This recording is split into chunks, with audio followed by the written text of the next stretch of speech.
This, ladies and gentlemen, is the Ante-Post angle, a look ahead to the greatest show on turf, which of course is the 2016 Cheltenham Festival.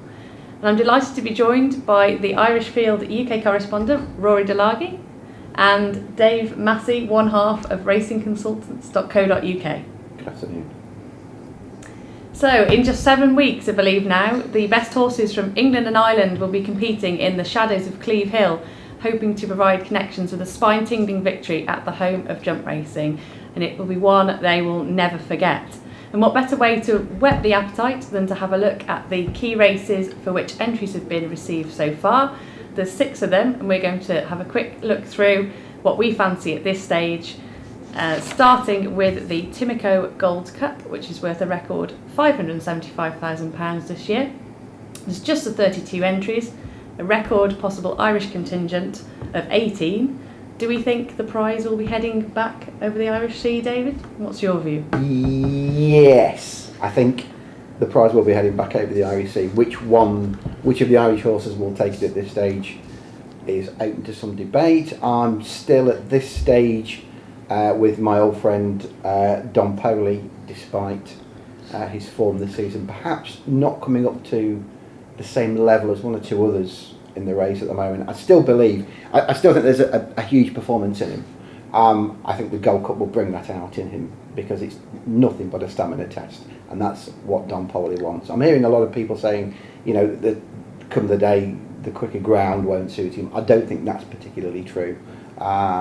It's not anything that holds any water with me. His record on decent ground is absolutely fine, and to be honest, if they go a stride quicker, I think that might actually help him with his stamina. It's the sort of race you can see plenty of others travelling better than him a mile out, but we've seen this before in Gold Cups. We've seen it with the likes of the Synchronise, you know, that will just grind it out up the hill, and I think that's what he is. He is a grinder. His Cheltenham record is already very good, and I think he'll improve it more on the day. And does the form concern you at all? Because, you know, it's a half-length defeat of First Lieutenant. Not the best on the book, is it? You know, he's a veteran now, and the RSA, possibly, you know, a poorish RSA with Southfield Theatre, if in doubt, King's Palace in there. On the book, perhaps he's got a bit to do. RSA, you can only beat what was put in front of him on the day, and he did that, and he did it well. As regards the form this season, yes, I mean the entry form with many clouds, but you've got to remember he did that with a slip saddle for most of the race, which wouldn't have helped his cause at all.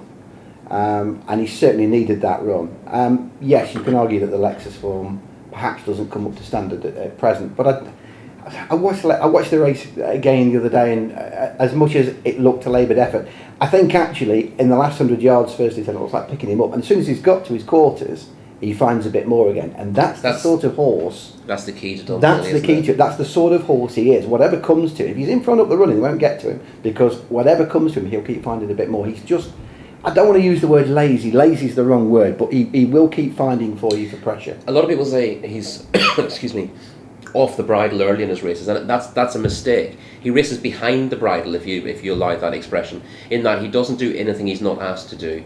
So he's never in trouble, but he sort of lopes along doing his own thing until his jockey says, right, you need to do this. Time to do it. And the second he's asked, he does it. You remember Brave Inca a few years ago, one of the toughest 2-mile hurdlers we've seen in a long time. Similarly, if he wasn't asked to do it, he wasn't going to do it. So he'd sit in front looking like he was a sitting duck, but the more he was asked to give, the more he gave.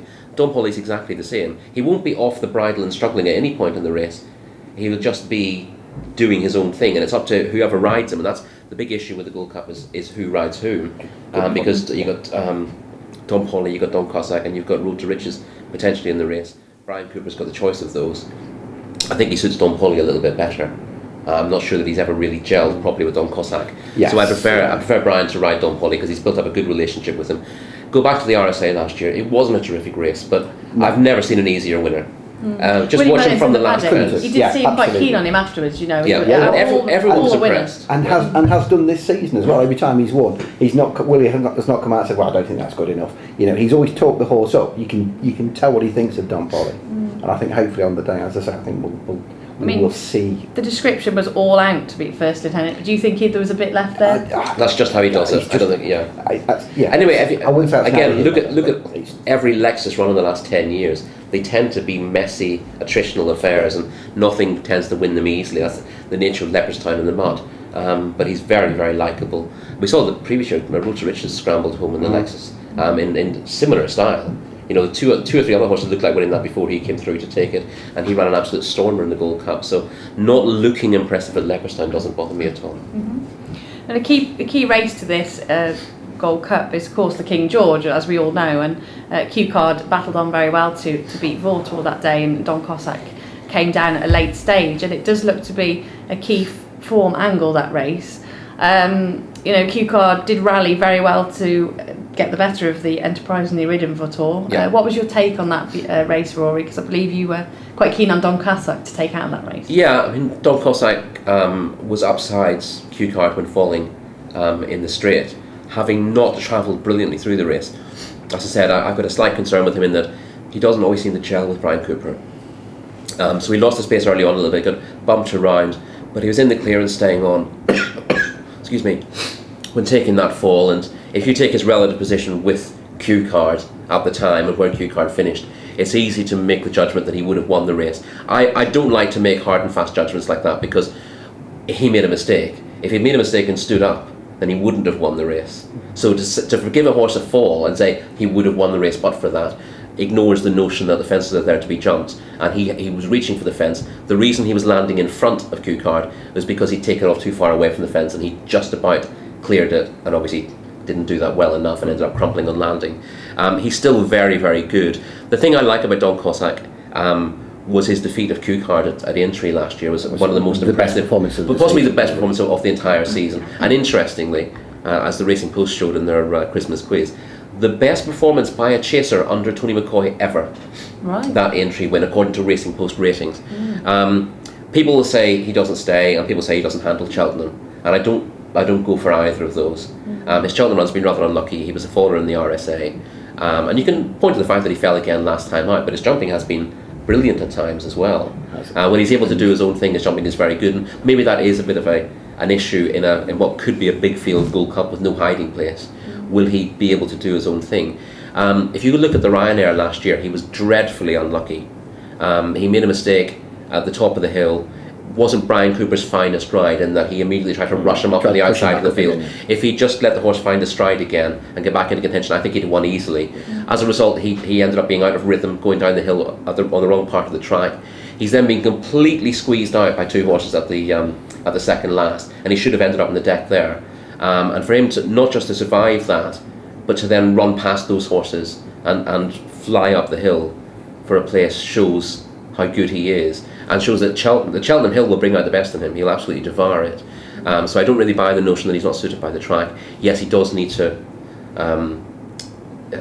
improve his record there, but that's not necessarily going to be an issue. He wasn't visually impressive when he won the other day, but that's not really an issue. Again, they were just looking to give him a pop round, knowing that he'd had a fall in the King George, and you don't want to go to the Gold Cup on the back of a fall.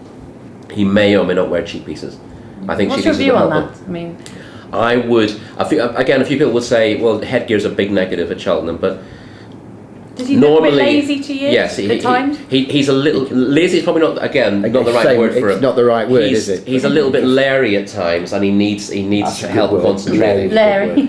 He doesn't concentrate at times. Yeah. He doesn't race lazily as such, but sometimes you can tell you'd want to say, listen, wakey, we're in a race now, you need to pay attention. And I think the cheek pieces would help him. People will point to horses in headgear not having a great record at the Cheltenham Festival, but horses who wear headgear at the Cheltenham Festival are usually doing so for negative reasons, and therefore they tend to be a last resort. With him, he looks in need of them while also performing to a very high level, so they wouldn't be a negative. It's just a case of whether you think he's good enough in the first place. He will not be beaten by the headgear. We ought to mention the front two, haven't we, in the King George, and their respective chances, Yes. I think. As regards Q Card, he's a horse that you and I have differed on over the years. Absolutely. I can admire what he's done, but I've always found him a hard horse to love. I find it And you amazing. love him. I find it amazing that anyone could find Q Card hard to love. I think he's the easiest horse to like. I in the do country. agree. I do love Q Card, but See, I'm not in after he beat Vautour. I feel I'm It's now an in evil horse. I'm in a minority. Yeah, I think he's It's tremendously like- likeable. He is. I admire what he's done, Yeah. and this season, of course, has been a much better season for him. But Paddy Brennan's words, immediately after the race when he was interviewed, do keep coming back to me. I'll not lie to you, there wasn't a lot left in the tank. No. And as regards the extra 2.5 furlongs on a stiffer track at Cheltenham, that is a worry for me. We were talking about Don Poli. A mile out, he'll be cruising all over Don Poli. We know he will. But what's he going to have when he comes to the last? That's my worry. If the Hill will, as it has done, absolutely, as it has done with other classy Kempton performers, we'll find him out. Yes, yeah. But I think he proved that he stayed there. He proved he stayed a proper 3 mile test, and it was a proper test. 3 1/4 at Cheltenham is a different kettle of fish. I'm But I'd be confident he will be all right. I'm massively hoping that Willie Mullins does decide to run Vautour in this. There's been talk from owner Rich Ritchie that he will. Yes. Whether they change their mind is open to debate. Well, if Jack Adam turns up fit, then I don't really see that they will run. Absolutely. I think that's the key, isn't it? If Willie can persuade him that Jack Adam is by far, Jack Adam rather I should say, is by far his better chance. We know Willie loves a penalty kick grade 1, and I think if Vautour turned up in the Ryanair, he'd be pretty difficult to beat. Yes. When they actually sit down around that table, and I'll say to him, look, you could be chucking a grade 1 away here. Yeah. I can see. And of course there is a question: did he stay at Kempton? And a lot of people will say he was done on the line, so therefore he must have stayed if he was only beaten that far. But let's face it. He looked like he was going to run away with it, and he was definitely running out of. And Ruby will say that as well. He was running on empty at the end, and therefore the Gold Cup has to be a question mark. Horses will eventually get accustomed to running over staying trips, and they will develop stamina over time. But at this stage of his career, it makes a lot more sense to run him in the Ryanair. If Jack Adam turns out on Saturday and doesn't fire on all cylinders, then obviously Vautour becomes it's a different ballgame. As once Vautour becomes the stable first string, then he will run in the Gold Cup. But I don't see that happening. Although every opportunity you have to run your horses, you run the risk of them disappointing you. So we'll see. They're two terrific horses, aren't they? But for me, I think Vautour could actually, as long as Ruby could get the fractions right, if he does run. I do think that he could cruise along because he's got a really good cruising space. Will help him if he was I think that's where his chance of getting home lies. I mean, look at the last 2 festivals. He's put in his best performances. By far, he's been absolutely superb around there. Again, the reason people aren't talking about Don Poli now is because shortly after he was really impressive in the RSA, and again. The likable thing about that was he was flicking his ears back and forward on the run-in as if he was only out for a stroll. But then Vautour came along and won the JLT, turning handsprings. The most impressive performance over fences, within its grade that I've ever seen. No horse has blown them away like that at a Cheltenham festival in a long time. And perhaps that's what Willie Mullins will do. Perhaps he'll sit him down and show him that video again. Say, look, that's what you got to do. Here you go. Look, this is what you. It's not always about stamina. A fast ground Gold Cup would be a big issue for some of the big guns at the moment, whereas a fast ground Gold Cup doesn't test stamina so much. It tests the ability to travel at speed for a long way, and the horse best able to travel at speed for a longish way is Vautour. And the other thing I'm looking at is, it does look quite paceless Gold Cup at the moment. He could easily get a free rein out in front should they go that way. Yeah, and of course the question is, would they excuse me, try to make the running, or would they try to utilise a turn of foot from off the pace? I think he's better just rolling along. I mean, Don Cossack, Don Poli, Q-Card, they all like to take a lead, don't they? Vautour could easily get loose on the lead. Traditionally been a prominent racer. Yes. So he could go forward as well. In the past, I don't think they'd want to lead though in the Gold Cup, would they? No. Just to preserve his stamina. But I do think Ruby, if you can get the fractions right, I did back Vautour several times for the King George, and sitting there, it was cruel, cruel defeat. But sitting there, I was just thinking, just steady, because he was just letting him maybe do a little bit too much. That's what I thought as a viewer, and he came out afterwards and said that was the case. If he could redo the race again, he said that he would hold on to him a bit more. Just a you can't blame him because he's run right to the line, in my opinion. I've done that. I bet the quality street didn't taste as good after that. No, not the best. Not the best post-Christmas. Race really, but he wasn't stopping at the end of the JLT, and like I say, if they can go an even gallop, I do think it'll give him every chance to stay in the trip. should they go that way. If he was my horse, I'd be lucky to own something like that. Maybe one day if we win the lottery. Yes. I do think that he'll have every chance. I think if he was yours, let's say for he is, and you've got nothing else, you'd go for the Gold Cup. Yeah. You I know would you've go got for it. down just facing him, haven't you? Well, the championship. I know he's a good chaser.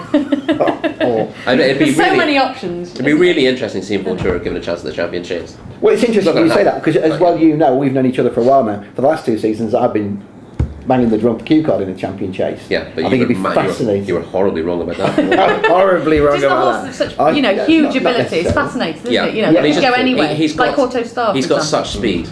And we've seen that last year. I mean, you say he wasn't stopping into JLT. He was sprinting, absolutely sprinting over the last 2 fences. And the time that he did for that section of the race was absolutely mind blowing. And the question is, I've got no doubt that if you're able to do that in the JLT, you could do it in the champion chase as well. But unfortunately, Willie has the answers, and we don't quite know where they're going to be lining up yet. But it's fascinating to have a look through, isn't it?